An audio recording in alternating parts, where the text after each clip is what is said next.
as many as possible. Today I'm sort of devoting to the Elizabethan period, which is the time of the sonnet's greatest appeal to the English language. A large number of Elizabethan poets focused on the sonnet as the primary form. But it never died, and of course it retained a great deal of popularity, especially in the Romantic period, and among our greatest sonneteers are Wordsworth and Keats, and it's still going strong as a form. So with the 8 and 6 in mind, plus the 4, 4, 4, and 2, what I want to do today is to make it less of a lecture and deep analysis as a series of readings of sonnets with thin analysis, with making a couple of points as we go along. I find it very hard to restrain myself and not really get down to individual words, but that makes it possible to do about one sonnet an hour, which would give us 6 hours and 6 sonnets if I stayed at that level. And today what I would most like us to do is to get a feel for how the Elizabethans, by this I mean people writing from roughly 1570 to 1630 or so, focused on the sonnet, and bring ourselves as close as possible this afternoon to John Donne and John Milton, two of the great Renaissance sonneteers. And I have diddled off 10 more copies, so I have 30 now for you to share. I'm not sure if we have enough. I'll pass it around, and maybe what we can do is, yes, pass them around, take one each. We'll start off with Sir Philip Sidney, who was one of the great establishers of the sonnet form in the Elizabethan, the late 70s, 80s, 90s. The custom in the Elizabethan period was to, I think you'd say, to do two things. One, to link the sonnet very strongly to love and its passions, and especially to its frustrations. And second, the custom was to write a series of sonnets. The sonnet sequence is a specific term, S-O-N-N-E-T.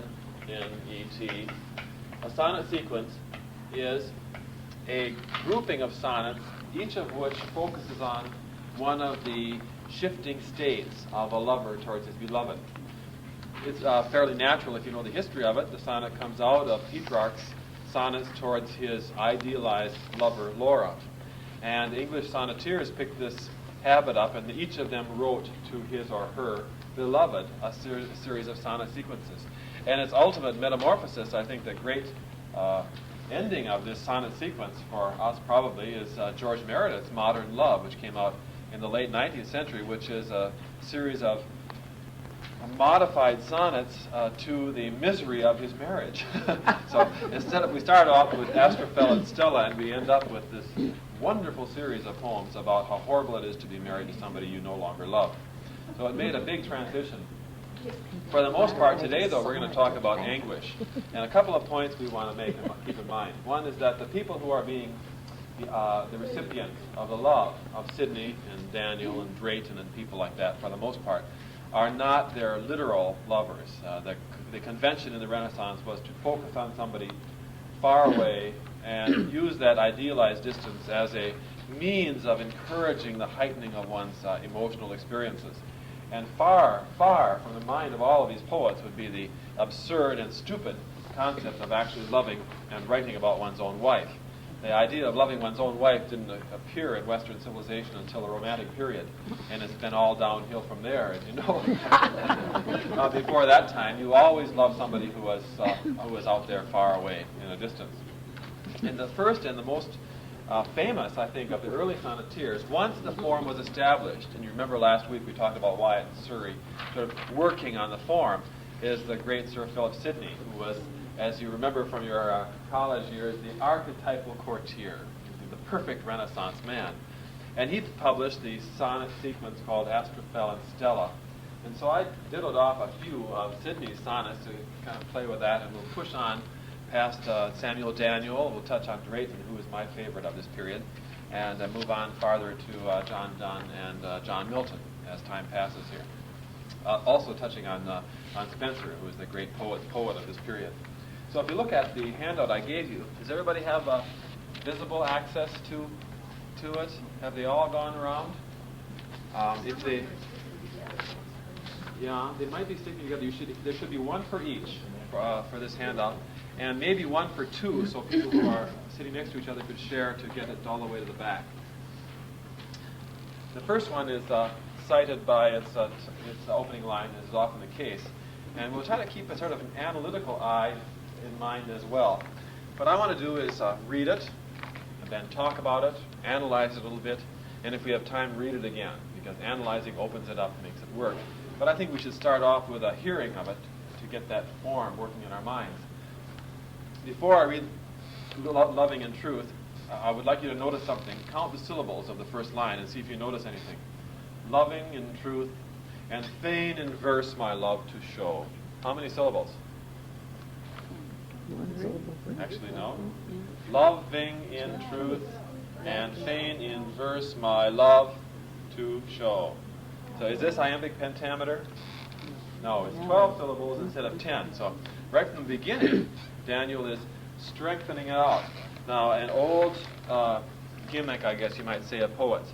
In English poetry, the longer the line, the more sober the sentiment.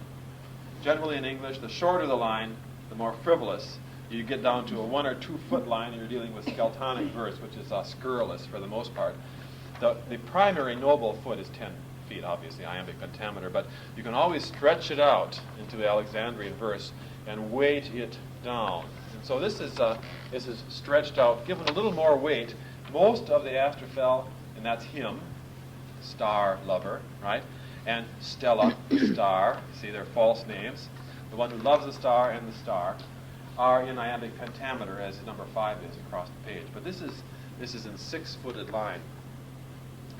Loving in truth, and fain in verse my love to show that she, dear she, might take some pleasure of my pain. Pleasure might cause her read. Reading might make her know. Knowledge might pity win, and pity grace obtain. I sought fit words to paint the blackest face of woe, studying inventions fine, her wit to entertain, oft turning others' leaves to see if thence would flow some fresh and fruitful showers upon my sunburned brain. But words came halting forth, wanting invention's stay. Invention, nature's child, fled step-dame study's blows, and others' feet still seemed but strangers in my way. Thus, great with child to speak, and helpless in my throes, biting my truant pen, beating myself for spite. Fool, said my muse to me, look in thy heart and write. I think everyone has heard that last line, haven't you? I know that when I was at the U and under sort of compulsion to write pedantry, I would sit there and I would work on these processes, and I would find myself stumped. And the last line of this sonnet always came in. Why don't you throw out the critical analysis and write what is? Of course, good criticism doesn't come from feeling; it comes from intellect, and you don't. So, it's a famous line. What is the sonnet saying ultimately? You want to write a love poem? What do? The poem says initially, where did he go? I wanted to write this love poem to the woman I love, and what did I do? The way people always do. I go to somebody else, right? And I do this myself. If I want to recite a love poem, I don't write one myself. I get a great poem from somebody who's a genius, and I read it to her. And then she goes walking off with the book. You know? But Sidney says, it didn't do me any good. I couldn't get inspiration from someone else's inspiration. This is a curious, romantic poem out of a pre-romantic era, because it's primarily the Wordsworthians who say you go out and then you go back and think about your heart's feelings and you put it out. But even as early as the Renaissance, the idea is find it in yourself. Let's see if we can pull out a couple of details here. Why don't we play with the foot first? Is this an Italian or an English sonnet? We start out with show, which will give A. What is pain? B. And then we get know. A. Okay. And then we get obtain. B. Woe. A. Entertain. B. Flow. A. And brain. B. Stay. C. C. Blows. B. Way. C. C. Throws. B. Spite. B. E. And Right. E. A, B, A, B, A, B, C, D, C, D, E, E. Is it English or Italian? Which is that? Okay, what element in this sonnet claims to be Italian, makes it feel like an Italian sonnet? And that means, by the way, that you should feel a strong twist of emotion. Remember the word? A turn taking place when you move to the sestet. What in the way you structure this poem tells you that it's an Italian sonnet? Can you see? What in the octet says, I am an Italian sonnet? Well, it's the continuation of the same rhyme scheme. By shifting the rhyme on the 9th line, he's helping you anticipate that it will be a sestet of interwoven. In fact, we should expect something like C, D, E, C, D, E, and that would give us an Italian sonnet, wouldn't it? So when you said, I think it's a very good response, it's an English sonnet, what were you hearing? All right, yeah, when you end with a couplet, you're proclaiming the finality of the English sonnet. Actually, this is, I think, an Italian sonnet. I think the break here is very important, the continuing rhyme. And he's taking advantage, before the English sonnet is really formed, Shakespeare was not yet doing his sonneteering, of creating a couplet at the end of the sestet. So the essential movement here is octet and sestet, I think. So my judgment would be this is probably an Italian sonnet, but showing you the birth of the English sonnet along the way. And Shakespeare shortly after will pick up this idea and make it last permanently. Sidney is at this point still in the birth throes of the English sonnet, which is one of the reasons it's a very interesting And it's not form. iambic pentameter. In fact, It's it not. begins a funny, loving in That's right. truth. You Yeah. know. If you go, it's not iambic, you mean? Yeah. It would be loving in truth and fain in verse my love to show. Yeah. What is he doing? It's essentially iambic. But he starts out with a Okay. trochaic line Yeah. or a... This is going to be common, and Yeah. that's because if you start with an iambic, you end up with let dainty wits cry on the sisters nine. You see the second Yeah. one there? Why does a sonneteer want to start out with that? Well, because you Hits you emphasize hard. it. Right. Hit you with that first syllable with some And Gary, some the stress. rhyme scheme that blows and throws is so much like show and know. Yeah. It has the same long O Okay, sound, so you're but it's keeping confusing. the assonance going, Mhm. aren't you? Yeah. And he continues, and that's a linkage between this and this as he goes on. Beautiful. Yeah. It's very nicely done. This Pretty. is a beautiful sonnet, though I think for most of us it's a shock to find 12 feet. I remember the first time I read it when I was going through these sonnets and I wanted to stop after 10 feet and then blah, blah, blah, blah. And you notice, by the way, also, that he has to pad it out, that second line, that she, dear she, I mean, that dear she doesn't have to be there after all, does it? But if you have 12 feet or 12 syllables, you've got to put something in there. So this is an example of his using Chaucer's for the knownness. And fill it out. Sure. It's 12 syllables. It's a lot of syllables in a line. Let's see if we can read a little bit more into it. Loving in truth, and fain means Faith. no, In not truth? faith. No, it means desiring to. Oh, hope. Yeah. So fain, fain something is wanting in verse. In other words, desiring in verse my love to show, that she, dear she, might take some pleasure of my pain. Now, something you'll notice in Elizabethan sonnets over and over again is the love of setting paradox, right? Linking opposites. Now, why should a woman enjoy the pleasure of a lover's pain? Well, women do have a sort of curious perversion, don't they? What does the word pain tell you about their relationship? Strange. Oh, it's not. All right. Does she return the love? No. No. But for some reason, he enjoys the concept or the image in his mind of her enjoying the pain of his love for her. You see that complexity going? Sure. Typical. So, he wants to get down on his knees and say, look at how miserable I am. And if she says, I like that, he says, I like your liking how miserable I am. It's a sort of, yeah. But moreover than that, he says there's a sequence of connections. And if you notice the opening lines are this, if this happens, then this happens. So that, okay, she gets pleasure in his pain. That is, no. What would the pleasure be? Is it in the reading? It's in the receiving of the poem, right? So I have written this poem out of the pain of my heart. And she goes, well, all right. Since you're really hurting, you see, pleasure might cause her read. Oh, well, it's really hurting you? Well, let me take a closer look. Well, reading might make her know. Ah, you see, then you get it. No, knowledge might pity win. You see the sequence? I've got this all planned out.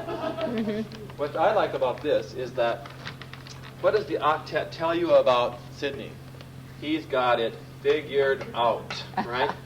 If I can get her eyeball to look at this piece of paper, I might. Do you win a lover by figuring out? You see, the point of the sonnet and the sestet is, it doesn't work, right? You win a lover by saying, I love you truly. And it's got to come from this as opposed to this. So as long as you try to figure out the way, the muse isn't going to help you. You're not going to write a poem that will reach her heart if you have this sequential, well, first I'll do this, and then she'll do that, and then I'll do this, and then she'll do that. You don't win your lover that way. So knowledge might pity win, and pity grace obtain. What does grace mean here in his concept? What would grace be? To him, be gracious to him. Okay, favor, yes. Her favor. She would give him her favor, as you see. I sought fit words to paint the blackest face of woe. Now, right there, you get the paradox of his problem. He is coolly and intellectually trying to find the language of grief. And that isn't the way you find grief is, right? No, it's not there. And what does he do? He studies other people's inventions to entertain her, turning others' leaves, reading other people's books, to see if he could get some, I like this image, showers on his sunburnt brain. His brain isn't working at all. And then you come to that nice there. Where is the turn? As in so many sonnets, the turn is signaled by what word? But. It didn't do me any good at all. Words came halting forth, wanting inventions stayed. What does invention mean here, by the way? Cleverness. Cleverness, imagination, primarily at this time. Invention, now we get another sequence, you notice. Nature's child, fled stepdame studies blows. I like that very much. What does stepdame mean? What's your stepdame? But specifically, what is your stepdame? What would your stepdame be? Your stepmother. What are stepmothers like? Mean and cruel. And what do stepmothers do to little kids? They say, get in there and do your homework, right? Yes. So he said, I took myself to my study the way a stepmother forces a child to work, and my study said to myself, invent, right? Create poetry. But what happens to invention when the stepmother goes after it and says, create? Dead. Out the back window. You can't create imagination through stepmothers.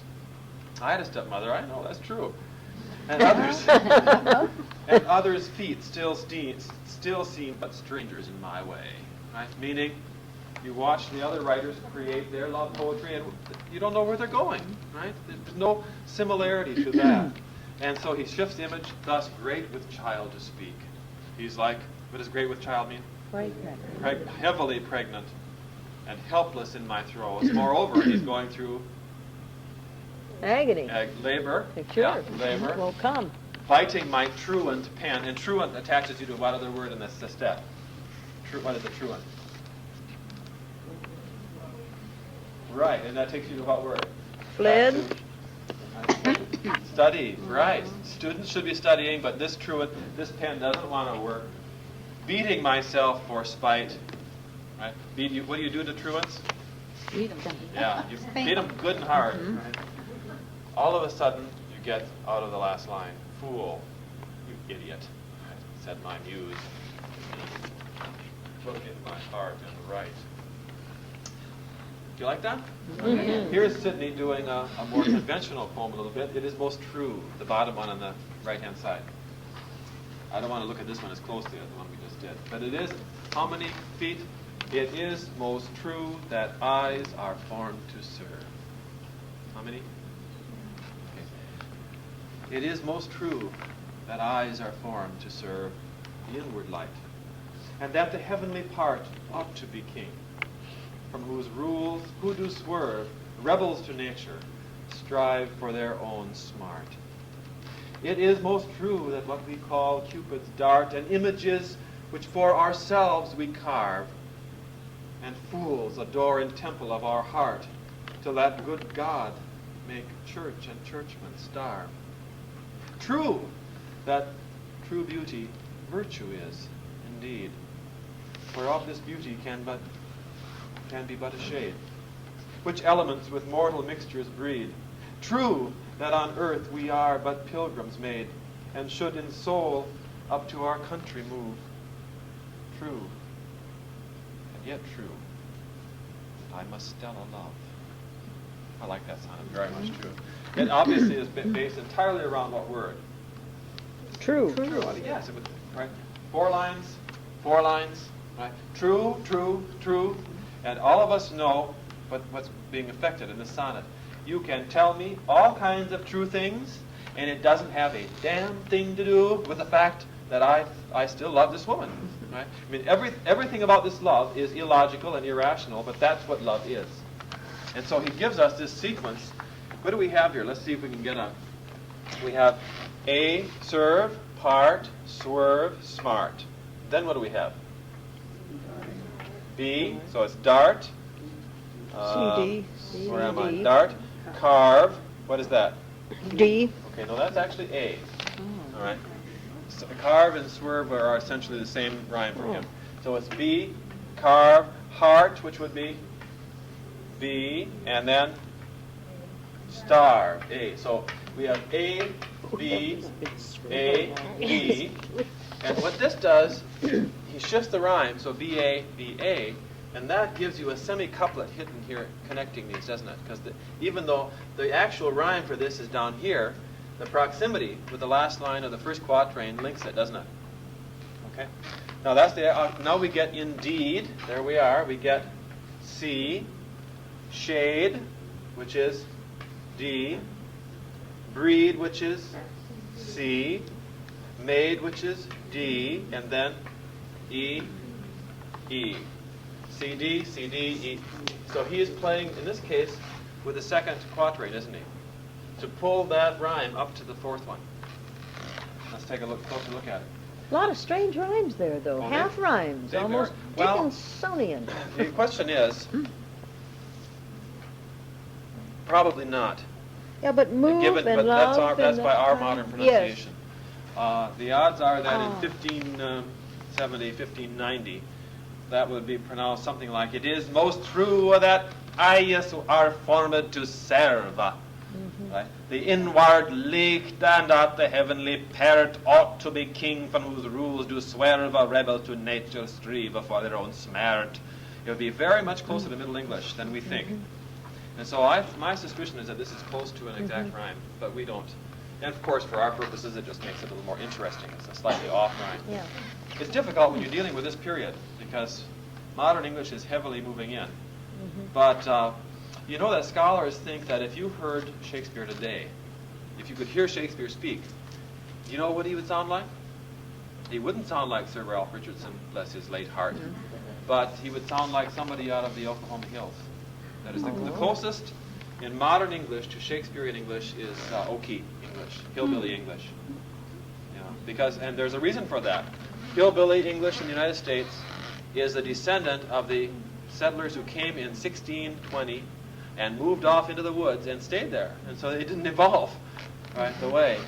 Now, aside from that truth, I don't want to hear a hillbilly recite King Lear.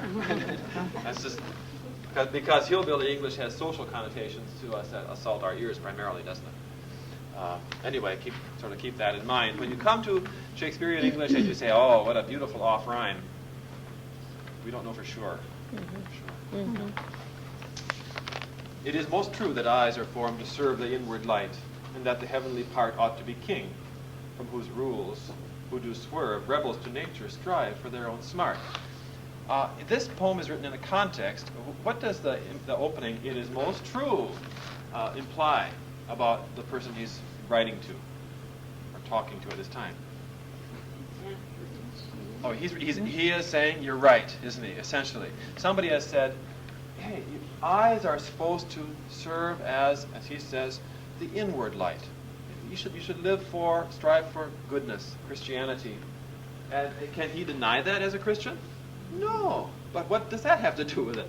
And moreover, these people have been really hitting him hard. Why are you loving Stella? What a waste of energy. Right? You're thinking of things on the earth, think of things above. And so as a good Christian, Sidney says, sure, you're right. It is most true, right? That what we call Cupid's art, that's all an attempt to move you in worship from what you ought to worship to something earthly. And he says that's true as well. True. What happens, by the way, with the appearance of true in the beginning of the 9th line? If you remember last week's lecture, I said that the point about the sestet is that you establish a sequence, and these are the same rhymes, and the sestet violates your expectations because you have essentially 3 and 3 when you're expecting 4 and 4. So the sonnet, by its shape, forces you to a close. And the point that was being made is that this is crucially important to why sonnets feel good. A sonnet sets a feeling, and then what does he do here to indicate that things are tightening up? Okay, what does he do with the word true? Where does it appear? You notice? Yeah. You see here, it is most true, and then he repeats it, doesn't he? It is most true. And then as the sonnet moves into the 9th line, the 9th word, you get true, right? And so, in fact, the appearance is 1/3 earlier, essentially, isn't it? Just as the sestet itself compresses by about 1/3 what you expect. So the sonnet speeds up as you move into the sestet. True beauty, virtue is indeed, whereof this beauty can. And what have people said? Real beauty is deeper than skin, right? Right. You remember Joan Rivers' comment, if beauty is skin deep, then I'm rotten to the core. Beauty is more than skin deep. Let me get that right. I'm rotten to the core. Right. Someone has said, why are you loving that woman? Beauty is only skin deep. You should love virtue more. He says, yeah. I love the impatience of this sestet. Yes, I know what you're saying. You've told me. True that on earth we are but pilgrims made, and should in soul up to our country move. We should go, right, get away from being out. We should go with our spirit to our home. As our earth is just a pilgrimage. And throughout the sonnet, you feel this sense of somebody who's been told intelligent things, which is there's nothing worse than being told intelligent things when, as you get to the end, okay, and should in soul up to our country move, and you get a final true in the last line, right? True, but, right? I still have to love this woman. I cannot not love her. I've often thought about women who were named Stella or have these wonderful sonnet sequences. Here's another Sidney poem. If you want to jot on the page who it is by.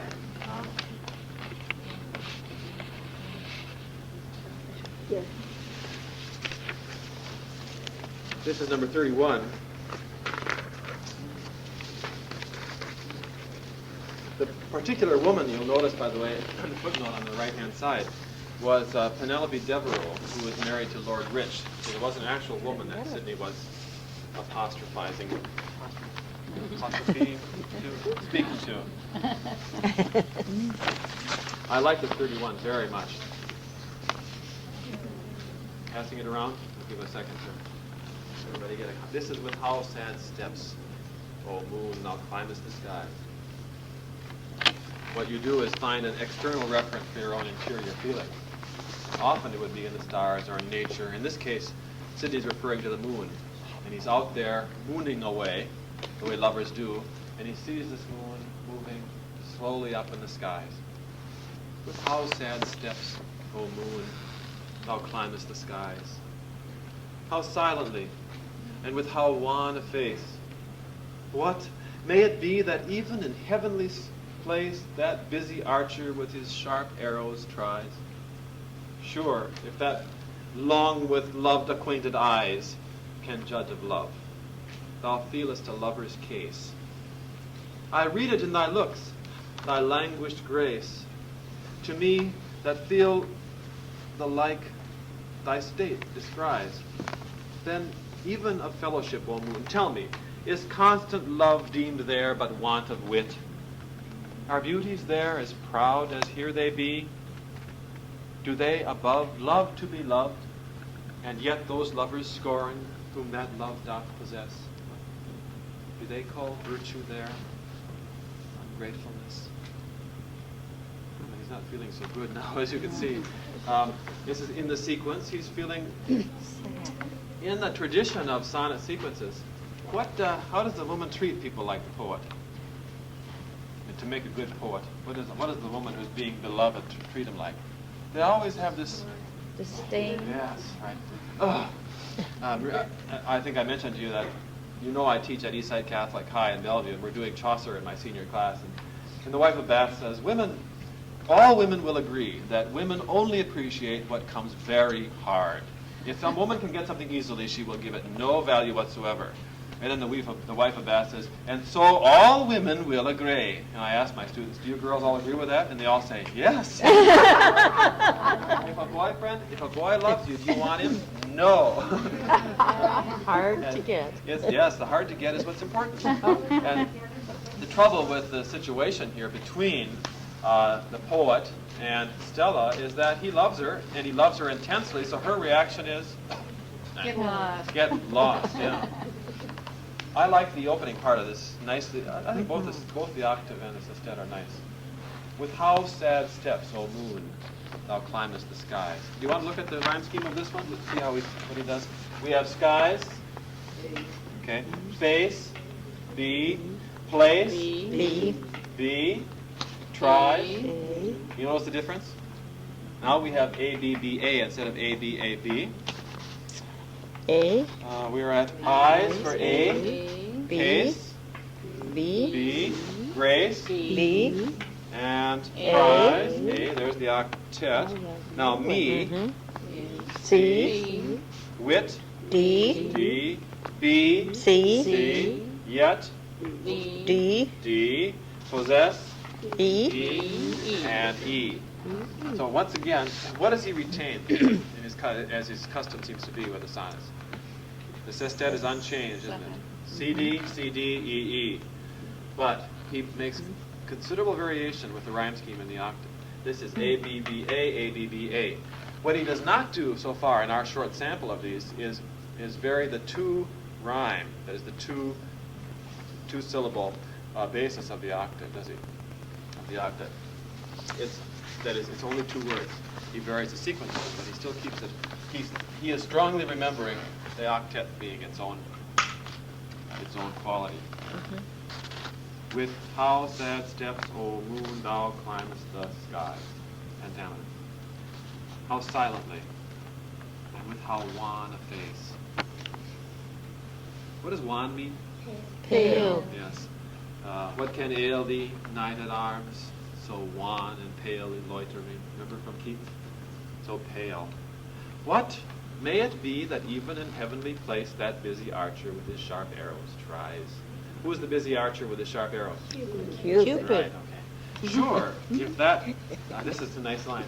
Notice it's a hyphenated We know sequence. that. Long with love-acquainted eyes. Who's he talking about here? Himself. Yes, I have been familiar with love. I've looked on it a long time. Can judge of love. So when I look at a person, I know if they are smitten, and I can see it. Yeah. Can judge of love. Thou feelest a lover's case. I read it in thy looks. Thy languished grace to me that feel the like thy state describes. What does languished grace mean? I feel like you. We know this is he's anthropomorphizing,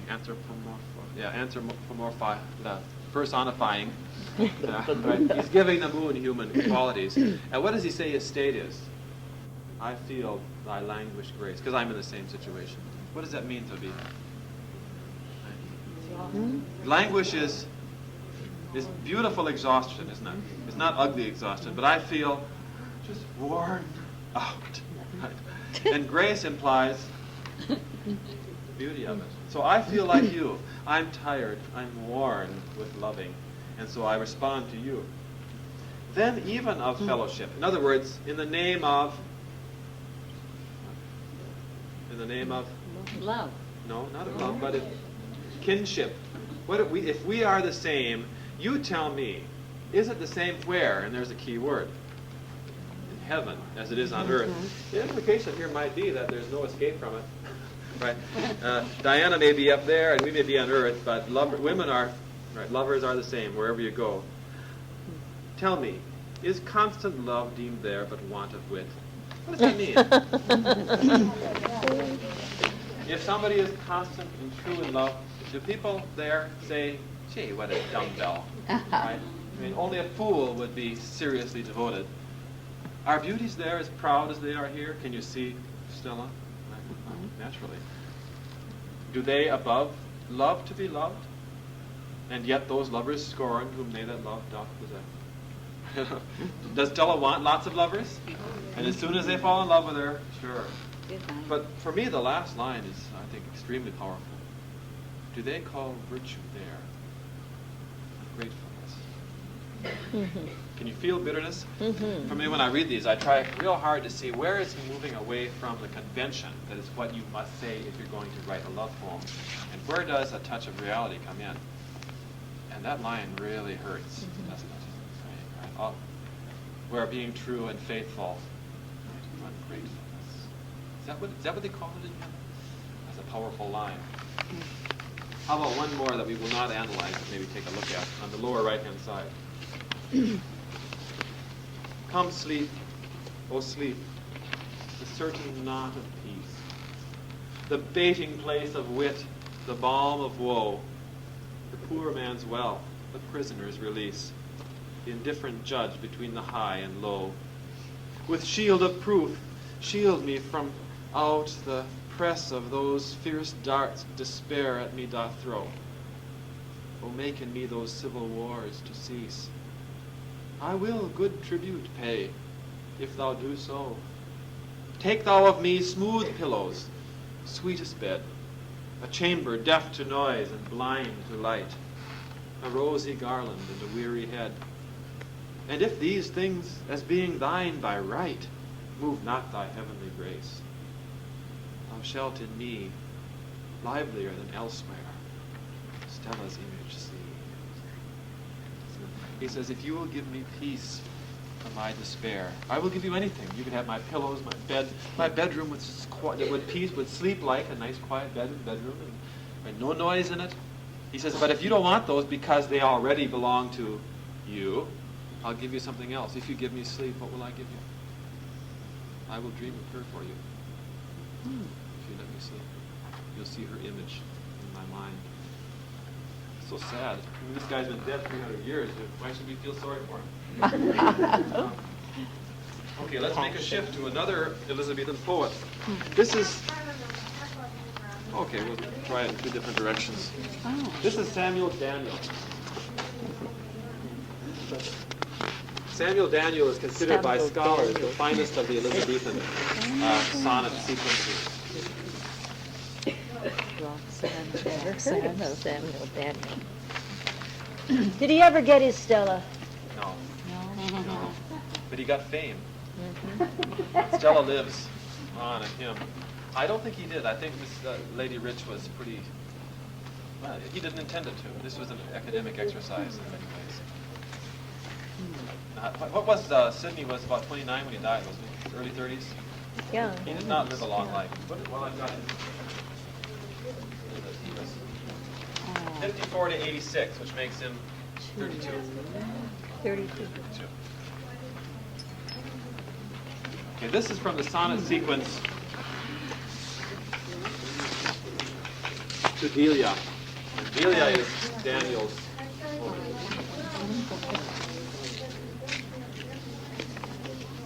This is the one that starts off, why should I sing in verse? Find it? Okay. On page 76. The only one I handed out right now. So we'll do them one at a time. Ben Jonson did not care much for Samuel Daniel. He was considered by some of his peers in Elizabethan England to be rather a facile poet. But history has been very kind to him when it comes to the sonnet, and college professors really like the Delia sonnets. I find myself attracted to them without finding them totally overwhelmingly attractive. But he certainly does have a beauty with the 14 lines. And the one on page 77 that you see there, when winter snows upon thy sable hairs. I think is a good one to start off with, because we will in the next couple of weeks and next spring, if we do Shakespeare, we'll be looking at several sonnets that deal with what is the purpose of poetry. It's to entomb you in beauty forever. You may not love me now, but my love for you will last endlessly because of the poem which I'm writing right now. And this is a very pretty poem in that common sonnet mode. He's going to say, you and I are going to get old and die, but this sonnet will be read in 1983. And here it is. When winter snows upon thy sable hairs, and frost of age hath nipped thy beauties near, when dark shall seem thy day that never clears, and all lies withered that was held so dear, then take this picture which I here present thee, limed with a pencil not all unworthy. Here see the gifts that God and nature lent thee. Here read thyself and what I suffered for thee. This may remain thy lasting monument, which happily posterity may cherish. These colors, thy fading, are not spent. These may remain when thou and I shall perish. If they remain, then thou shalt live thereby. They will remain, and so thou canst not die. It's a nice early poem. I like the opening lines in particular. This one reminds me especially for some reason, of Yeats's poem, When You Are Old and Gray and Full of Sleep, Take Down This Book. And remember the one. For some reason, there's something in it that pulls me into that sense of there was a time when I loved you, and read this sonnet when ages have passed by. Let's take a quick glance at the rhyme scheme and then look at another one of his without pushing this one too far. See what Daniel does that's different. Hairs is A. Near is B. Clears is A. And dear is B.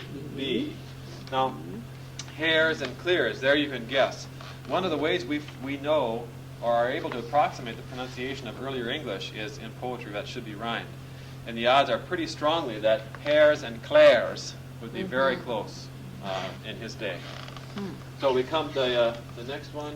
I got to move this up a little bit. It's A, B, A, B. C. Okay. Now we come to B. unworthy, which is B. No. V, which is... C. Am I on the right one here? Unworthy No. would be Okay. B. V is... C. Okay, A, B, A, B. C. C. Unworthy, which is... D. D. Why D? C. D. V, which is... C. C. And V, which is... C. C. Unworthy, C, D. He can't find anything to rhyme with unworthy. Yes. 1, 2, 3, 4. D, C. It's C. C, C, Same C. word. Okay, 2 couplets there. Then monument, which is... Okay, D. And cherish, which is E. Spent, which is D. Perish, which is E. Thereby, which is F. And die, which is F. Yes, we see something interesting here, don't Yeah. we? We have an interior quatrain. Unworthy indeed. Yes. Except that, let me see for a minute. C. Yeah, it's got to be. There's got to be. It's got to be 4 C's. exact rhymes. 4 C's in a row. And 3 of the words are the very same word. That's right. And of course, the THY is pronounced the same too. They would So. be presently and lengthy rhyming and worthy and forthy rhyming. Unworthy, for thee. Yes, you could extend that, sure. It would give it a slight coloration there, wouldn't it? Yeah. Let's see. Here Good see the thinking, gifts Florence. that God and nature lent thee. Here Yeah. see Present the thee and lent gifts. thee. Here see the gifts that God and nature. It's 11 syllables with a feminine rhyme at the end. So it's lent, it's And present, and lent. and lent, and Unworthy and for thee. yes, earthy and Earthy furthy. and Earthy and furthy. furthy. Furthy. Yeah. Worthy and, Sure. and furthy. So it really is not. It is CD, CD, right, with a feminine rhyme at the end. Do you know what a feminine rhyme is? It's a weak syllable at the end of a line, often added on. Oh, come on. I don't like that inference. Unaccented. Unaccented, right. Unstressed. What is traditionally a weak or a feminine ending results in a slackening of the lines, force, that ideally you want a stressed syllable at the end to punctuate that. If you have a feminine ending at the end of a line, it moves more smoothly into the next line. It doesn't pronounce itself as finished. That's kind of interesting. Yeah, very interesting. Yes, look at the next one, 38. Here is a specific reference to Petrarch and Laura, which is what is very common in those days. Thou canst not die, whilst any zeal abound in feeling hearts that can conceive these lines. You notice that this, by the way, is exactly the next one. And so the theme of 37 is picked up in the opening line of 38. As long as anybody can read these lines and respond to them with emotion, you will not die. Though thou, Alora, hast no Petrarch found, in base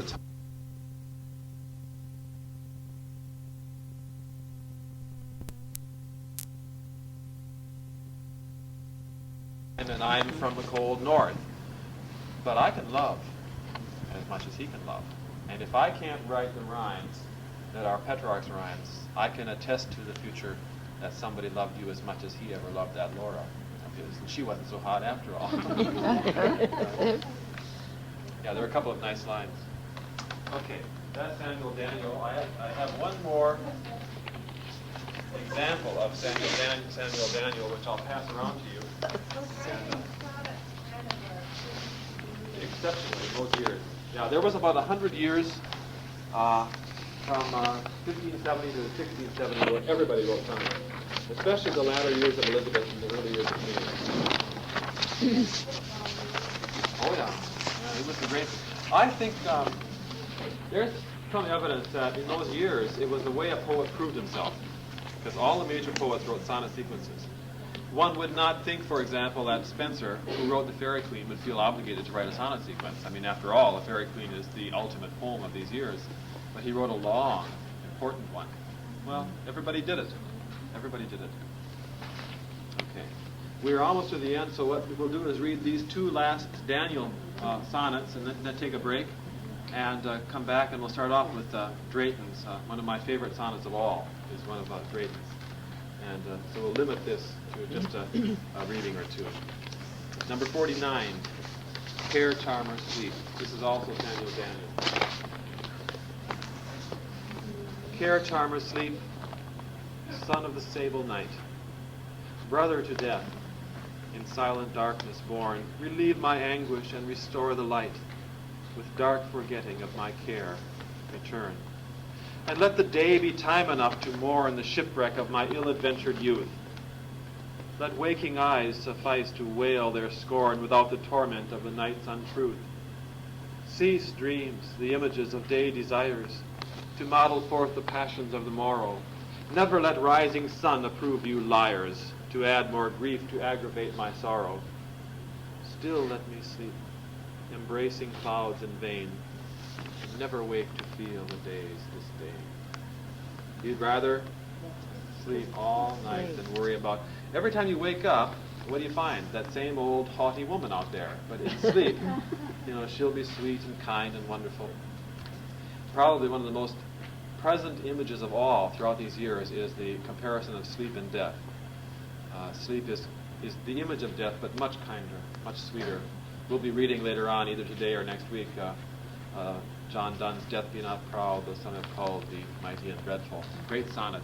But if you remember in that one, he says, you're just an image of sleep, and if we get so much good out of sleep, why should you frighten me? I'm not frightened by you at all. And number 50. I like this one quite a bit. Let others sing of knights and paladins. By the way, who is he probably referring to? Who sang of knights and paladins? Spenser. Right? There was a knight pricking on the plain, remember? The Red Cross knight. So he's saying, let other people do that. It's probably a specific reference. In aged accents and untimely words, paint shadows in imaginary lines, which well the reach of their high wits records. But but I must sing of thee. And those fair eyes authentic shall my verse in time to come. When yet the unborn shall say, lo, where she lies, whose beauty made him speak, that else was dumb. These are the arts, the trophies I erect, that fortify thy name against old age, and these thy sacred virtues must protect against the dark and time's consuming rage. Though the error of my youth in them appear, suffice, they show I lived and loved thee dear. Oh, that's a very nice sonnet, I think. What are other people going to do? Create these huge monuments of knightly adventures, Tennyson or Spenser. He says, all I can do is write these sonnets that say, I loved you. And what is the idea of the error of my youth? Even if these sonnets prove to the world that he was a callow youth again, isn't he? They still will show the world that I loved you, if somebody reads them. I think that's my favorite of the Delia sonnets, probably. All right, it's 2 o'clock. Let's take a 5-minute break and come back to Drayton. Insist on doing exactly what they want to do. And I've had students give me poems and they said, here is a sonnet I wrote. And all they meant is what critics would call a quatorzaine, right? A 14-line poem. So to modern poets, anything with 14 lines can be a pretty good sonnet. But I would say you have to have 2 things essentially to make you have to follow the form. You have to have 8 and 6 or 4, 4, 4, and 2, essentially. And you have to have a turn someplace in there. And there has to be some kind of shift in idea or response. Aside from that, I would give modern poets the right to write about anything they want to write about. And I'll just give you an example of a very, very nice sonnet by a poet that nobody remembers for the most part, named Merrill Moore, who was a psychiatrist, a physician. And Dr. Moore wrote 2 to 5 sonnets a day all his adult life. I assume it was a psychiatric. So I thought I would just throw him out. Here's somebody nobody remembers, but the sonnet has created. The nice thing about the sonnet is that it's hard to write a really horrible sonnet if you have any skill at all with words, because the form creates 60% of the value, it seems, in some way. But here is a really beautiful sonnet by Dr. Moore. It's called The Noise That Time Makes. The noise that time makes in passing by is very slight, but sometimes you can hear it, having not necessarily to be near it, needing only the slightest effort to try. Hold the receiver of a telephone to your ear when no one is talking on the line, and what at first may sound to you like a whine of wind over distant wires is time's own garments brushing against a windy cloud. That same noise, again, though not so well, may be heard by taking a small cockle shell from the sand and holding it against your head. Then you can hear time's footsteps as they pass over the earth, brushing the eternal grass.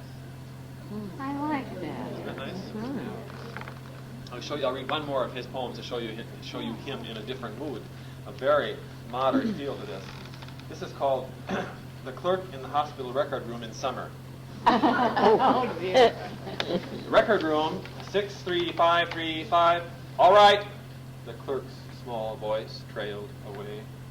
She was thinking of an afternoon sailing on the bay with her lover in his boat, the summer holiday, and the photographs they had taken on the way to the lighthouse by the island, and the swell that had rocked the boat when full becalmed it lay.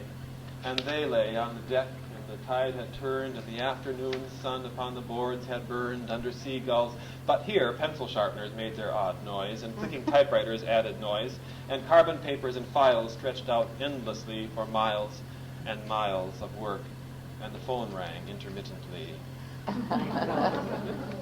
You could pack a lot. Merrill Moore, M-O-O-R-E. This is a collection called The Sonnet.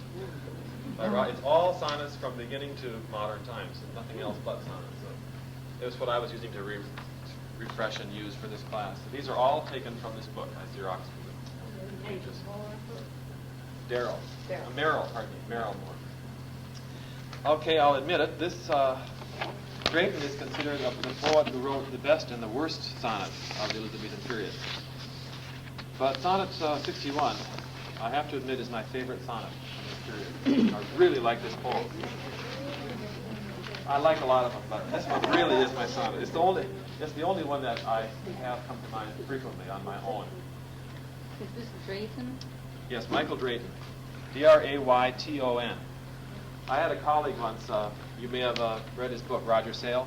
You know, Roger Sale. He's a good friend of mine and a fellow card player who told me that this little sonnet created more book titles than any other sonnet ever written. So everybody steals from this sonnet. And he told me that after I had read the novel by Ruth Rendell, Shake Hands Forever. I like Ruth Rendell. And she'd copied this. And this has become, since that time, my favorite sonnet from this period. I want to analyze this one a little bit closely to show you Drayton. something about rhythm packed in the sonnet. It's number 61. Since there is no help, come, let us kiss and part.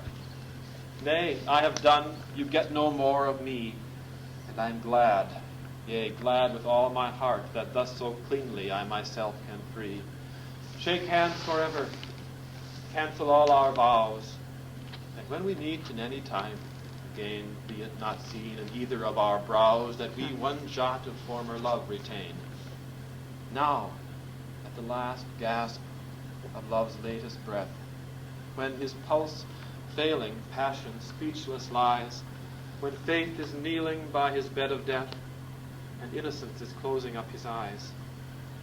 Now, if thou wouldst, when all have given him over, from death to life, thou mightest him yet recover.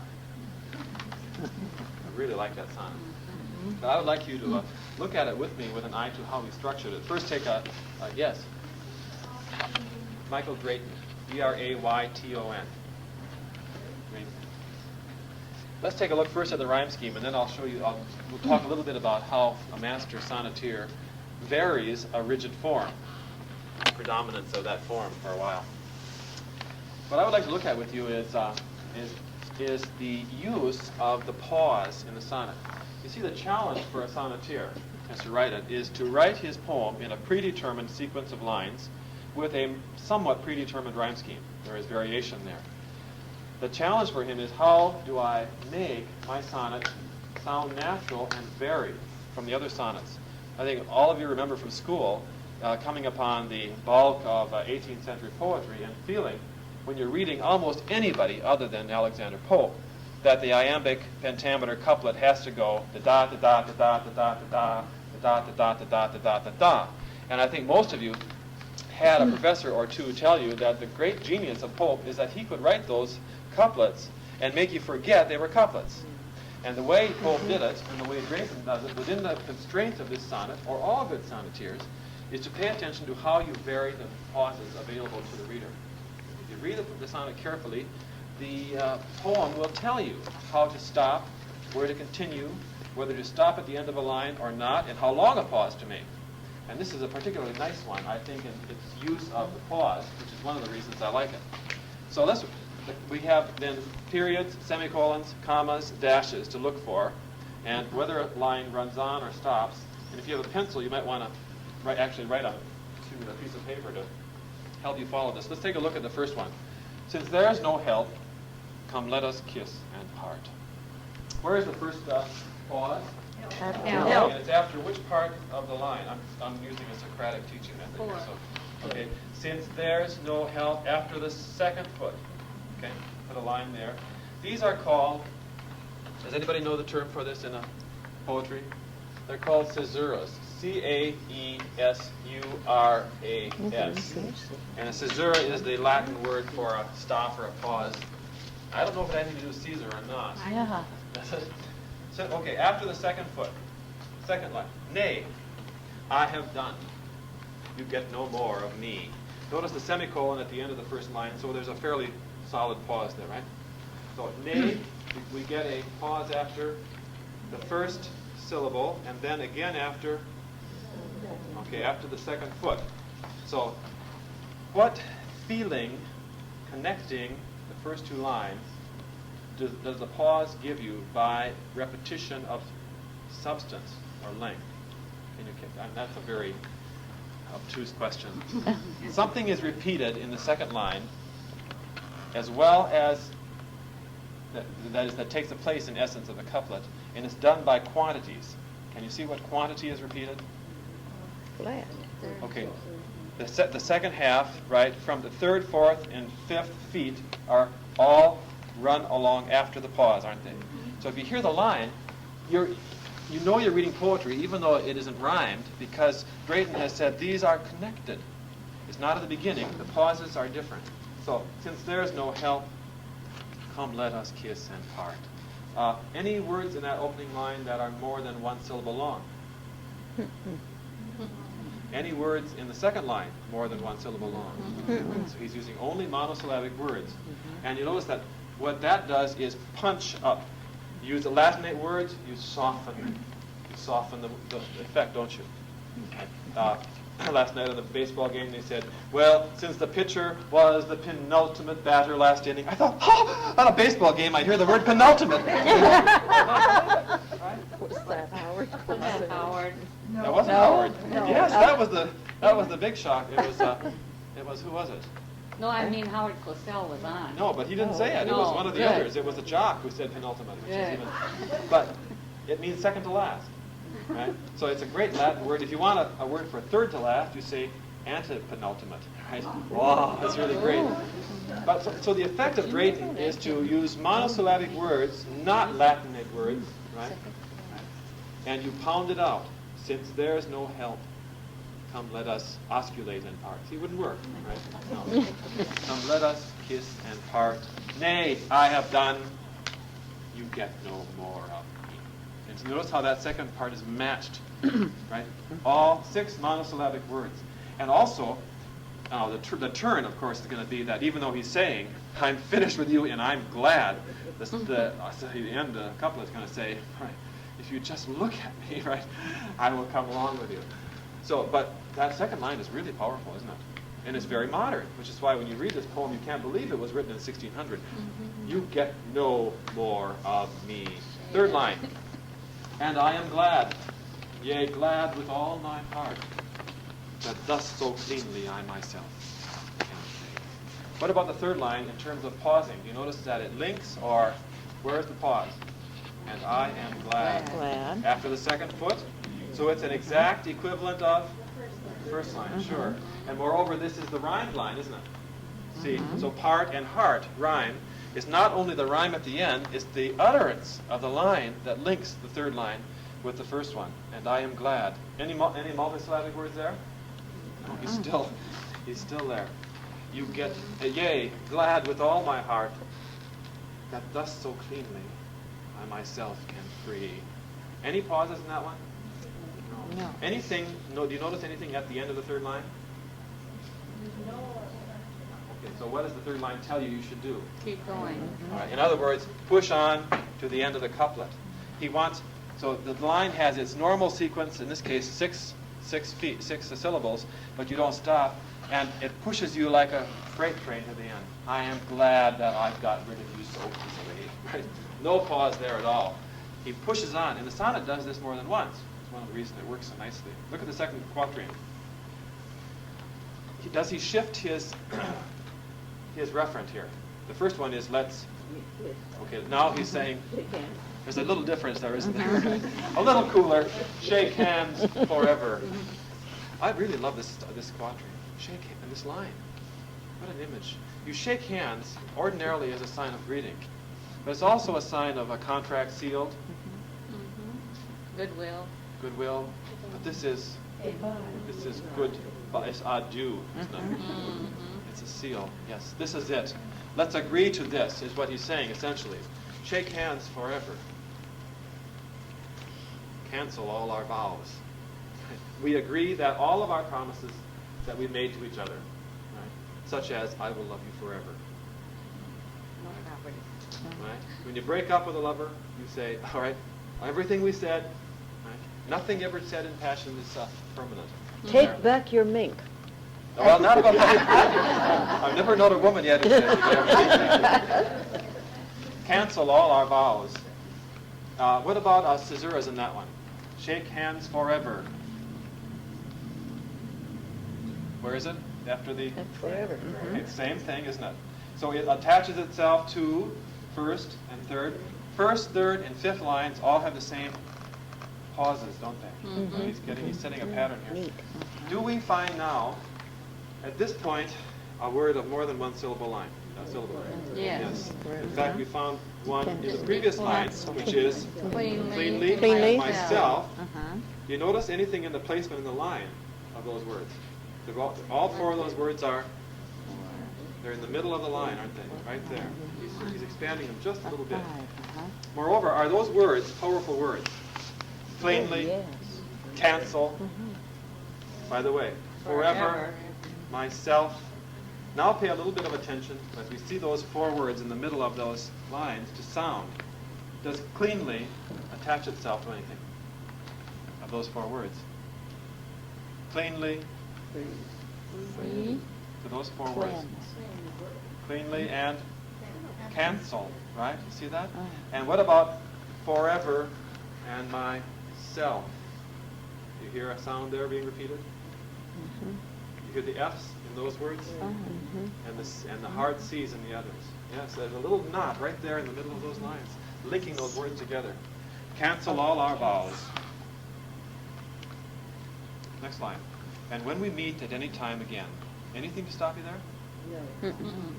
Be it not seen in either of our brows that we one jot of former love retain. In other words, in modern language, if we pass on the street, nothing there. Nothing Don't know there. you at all. What is the implication, by the way? He says, let's have this agreement that if we meet in the future, we meet as though we were never more than casual acquaintances. Is there implicit in this that perhaps there is something underneath? That this is an act of will? That you choose not to show the pain or the love? On his part, there is, perhaps. Then you get the end of the octet. Now, at the last gasp of love's latest breath. There's a period, by the way, at the end of the first line, the line before that. Is there a stop in this one? Now at the last gasp of love's latest breath, when his pulse failing, passion speechless lies. What would we're humanizing or personifying passion. It's as though he's on his deathbed. What would passion, his pulse failing be? What would pulse failing? Okay, your heart is stopping. Why would the heart be stopping in the circumstance of the sonnet? Broken-hearted, perhaps, sure. There's no impulse, nothing to keep him going. When faith is kneeling by his bed of death, when on the one side of his deathbed is faith, which you want to have faith there when you die, don't you? And innocence is closing up his eyes. What is innocence?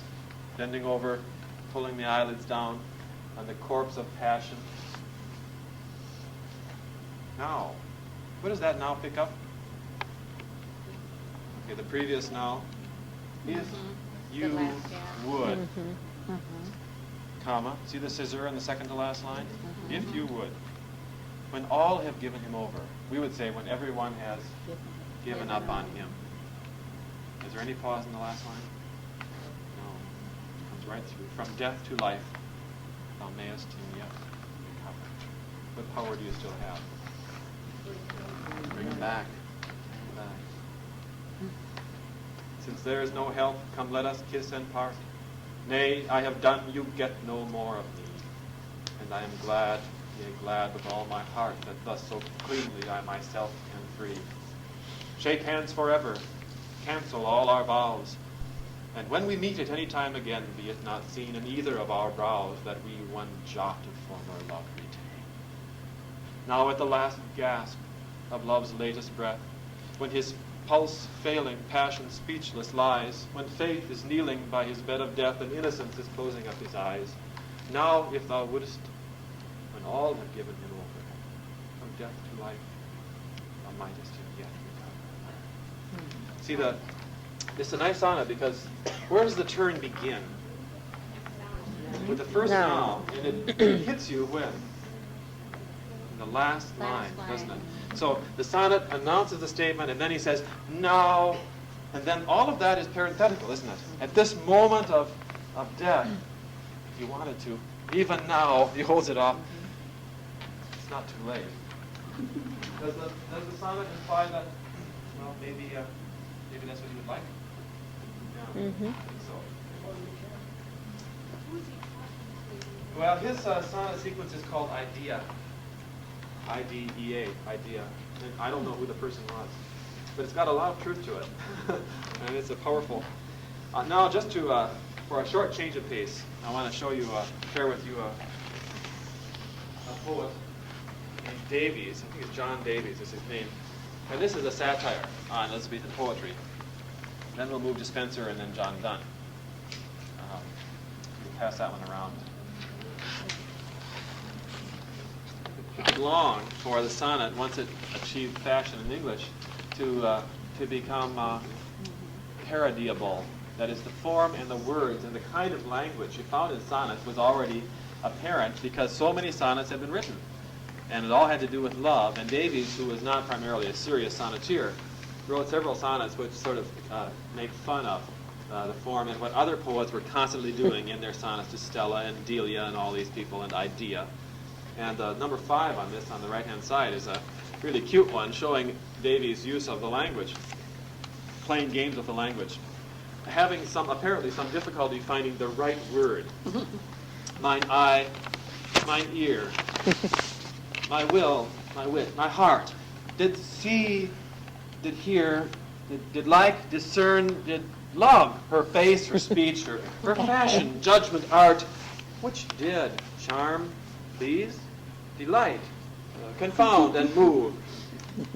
Then fancy, humor, love, conceit, and thought did so draw, force, entice, persuade, devise, that she was won, moved, carried, compassed, wrought, to think me kind, true, comely, valiant, wise, that heaven, earth, hell, my folly, and her pride did work, contrive, labor, conspire, and swear to make me scorned, vile, cast off, base, defied with her love, my light, my life, my dear, so that my heart, my wit, my will, ear, and eye doth grieve, lament, sorrow, despair, and die. I wanted to throw that in just to remind you that even in the Elizabethan years, they were aware of the tendency to use the same words over and over, and the form, of course, fits as a parody itself. Were all written by women? Was there any woman poets? Gee. No good ones written by women. They probably weren't published if they were written by women. Well, if you were Queen Elizabeth, you could get your poems published. Right. Yeah. Take a look here and see it. A sonnet is here by James I, King James, but there's not a sonnet in this book under the Elizabethan section by a woman. Well, it's not proper. Maybe it's not proper. Elizabeth wrote not bad poetry, but she was the princess, and princesses were taught to read and write. And most women were not taught to read and write. It wasn't considered a necessary skill. The absence of female poets, or writers for that matter, of any kind, until the 19th century is not a sign of their lack of ability, but of society's tendency to put them in places where they wouldn't have the time or the leisure or the knowledge to write.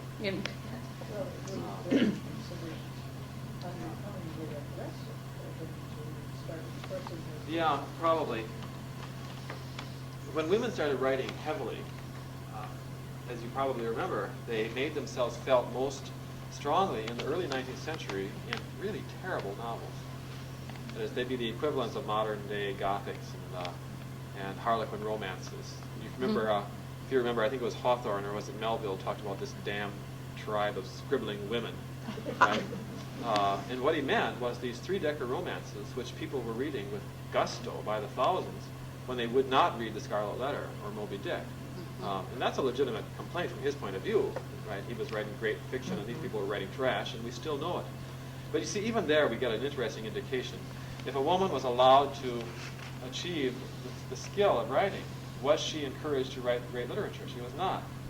She was encouraged to write trash for people who were interested in trashy lit, and Longfellow and his friends were writing the good stuff. So it isn't until the great Victorian novelists show their power, and many of those minimize their femininity. George Eliot is, after all, not a man, and George Sand is not a man either. And the Brontes wrote under male names before they started. So right there you're seeing women sort of chafing against the reins. I mean, they weren't willing to write trash, but they couldn't get published unless they came on as male writers. There were earlier writers in France among them, those in England. Yes, but France is a different culture. Yeah. Yeah, the blue stockings had high expectations, but still people expected blue stockings to hold coffees at which writers would come. And that was their primary role. So, yeah, no, I do not know of a good Elizabethan female poet, to tell you the truth. I never came across one.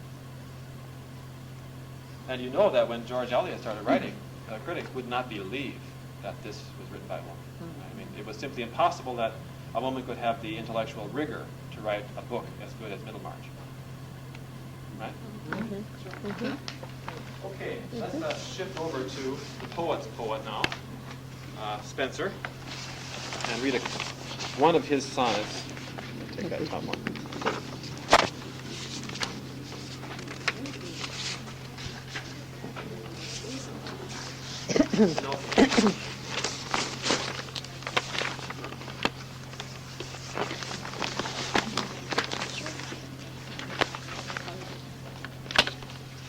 Sonnet for us to look at by Spenser, though his sonnet series called Amoretti is one of the great ones.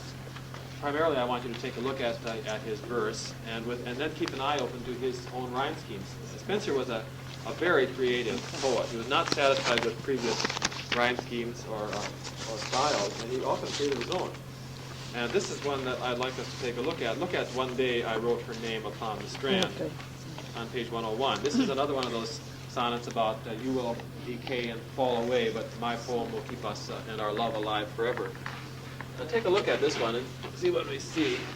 I'll read it to you first. One day I wrote her name upon the strand. Do you know what the strand is? The beach, right? Yeah.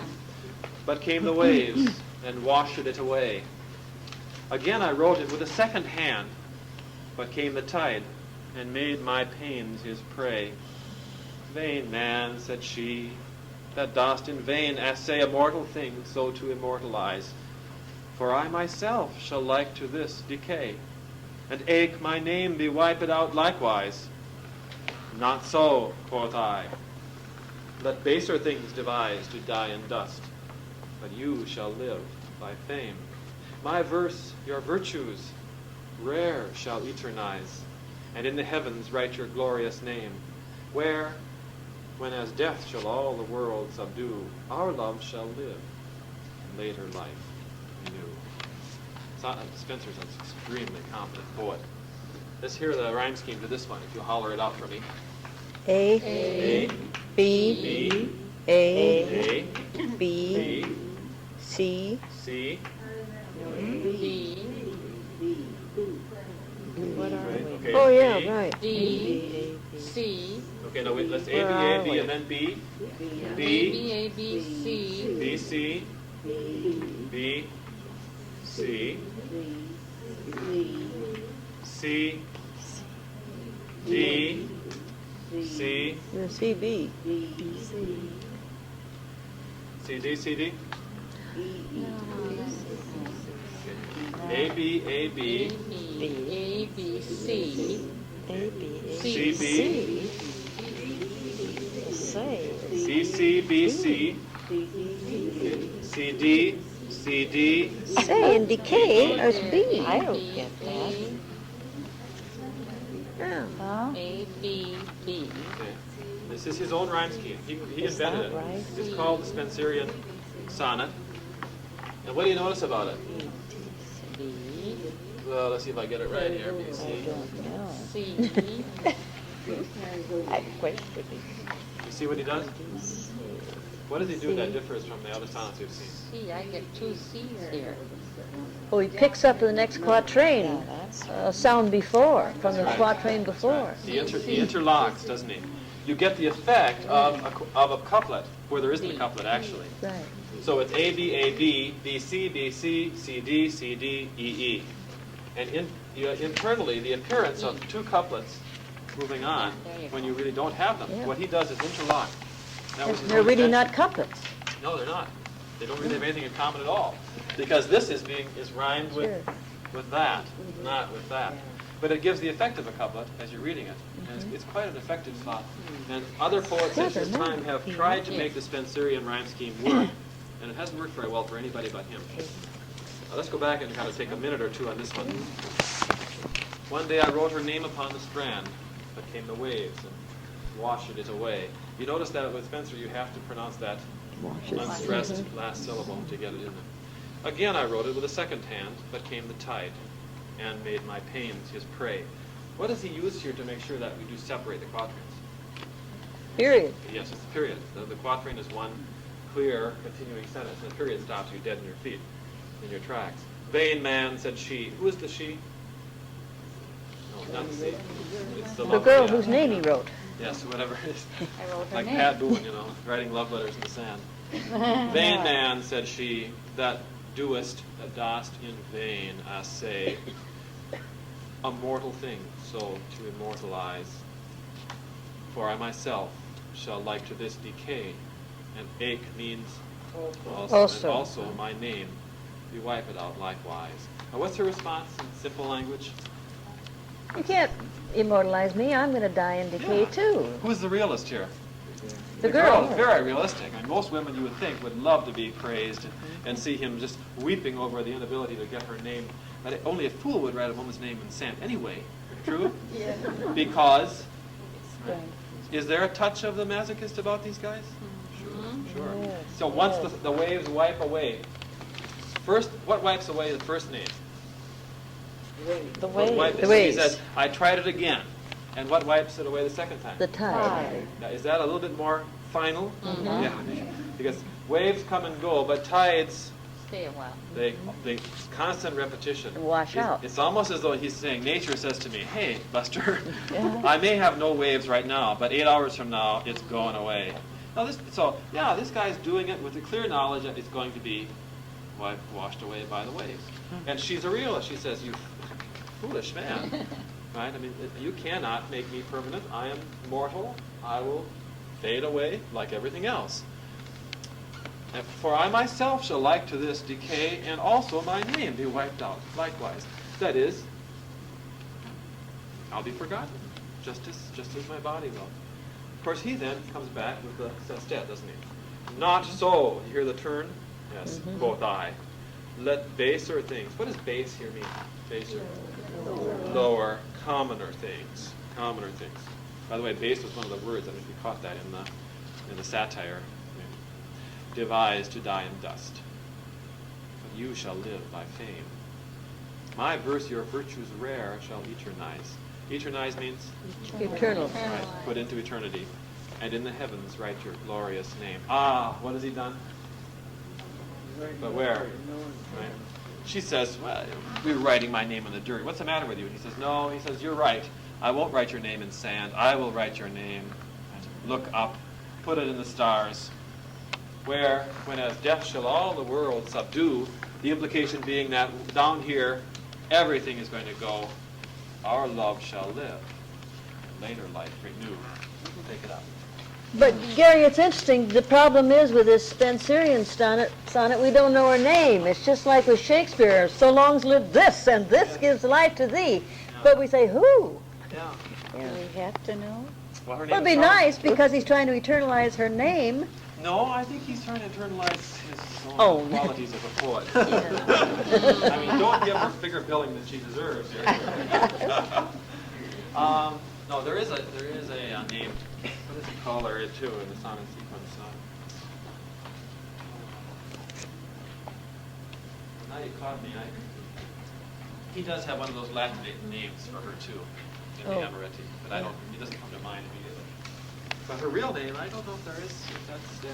Usually we get it in very indirect ways. Was it? Yeah, that might be the case. That would be nice if he actually married the woman, wouldn't it? That is For a what change.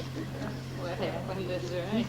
Okay, let's make a radical change now away from love and onto religion, to John Donne, who you remember as one of the great sonneteers in the religious mode of his time, in the late Jacobean years.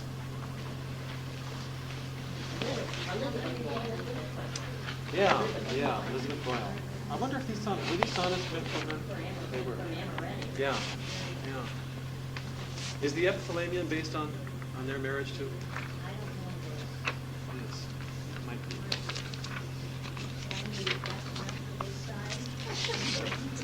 I can't count them. In fact, I'm going to pass, make sure that everybody gets access to them, okay? I'm going to pass another sheet around with more done on so you have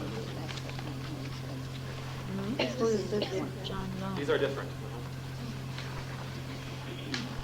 Do it all at once.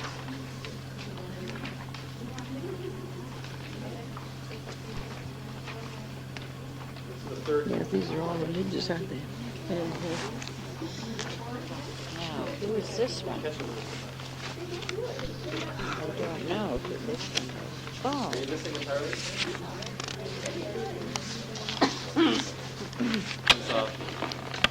Best religious sonnet. Maybe a word or two about the man to remind ourselves of it.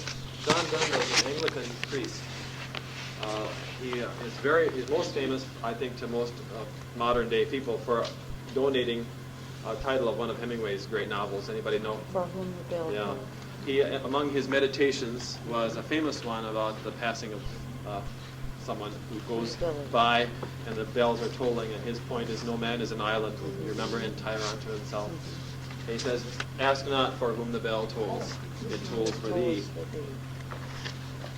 That was a famous preacher, and he's extremely interesting to students because as a writer, he is schizophrenic. He has some of the most graphic poems, I guess you'd call it, even dirty poems on the one side, and some of the most intensely devout and beautifully religious poems on the other side. He's fun to teach to students because modern day young people have a tendency to totally underestimate the breadth of, what's the word I want to call it? The breadth of Elizabethan humor and acceptability of various failings and weaknesses. The fact is we are vastly more puritanical, narrow in our vision of what is acceptable in life and humor than they were. And a 1600s gentleman or lady was wide open to humor, especially in a sexual sense, in ways that is astonishing to us. And students simply can't believe that John Donne could be both devout and a priest and still write some of these poems that you probably remember from your days in college. And the fact is that he could. The 16th century was very relaxed. And they're representative of what I think we would today try to probably define as an Anglo-Catholic sensibility as opposed to the Puritan or Calvinistic sensibility. Now, we don't have sonnets like that. His sonnets are holy sonnets for the most part. But you should remember that he wasn't strictly a stiff-necked preacher. He was a very interesting, urbane, modern man. There's a beautiful painting of him available showing John Donne, who, though he was an Anglican priest, is wearing a big hat and a velvet coat and collar and ruffles on his neck. He was a man of his day, very witty, highly intelligent, and greatly admired by the people of his day. One of the great preachers of the early 1600s. So give him his due. He also is the prime metaphysical poet. You remember metaphysical poetry? It's the poetry of the 1600s which relies on, the term is conceit. Conceit. The conceit is a metaphor which is a kind of metaphor that links two startlingly unlike images. Okay? For a metaphysical poet, the farther away a referent is in a metaphor, the better. And a conceit is an extended image, very unlike. So you would not be surprised in a metaphysical poet to have him start off with something like, "My love is like a pile of manure." Right? And then the poet would want to say she's warm and soft, right? You would have all this, and you read this to kids and Right? But the point about the metaphysical poetry is that it always shocks you into alertness. They were trying to get away from what Davies was satirizing, to get you to think hard and new, to see things new. And the farther away, the better.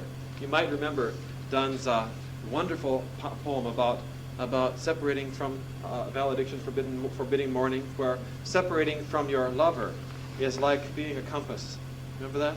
And the farther away your lover goes, or your husband or wife, the more you lean towards her or him.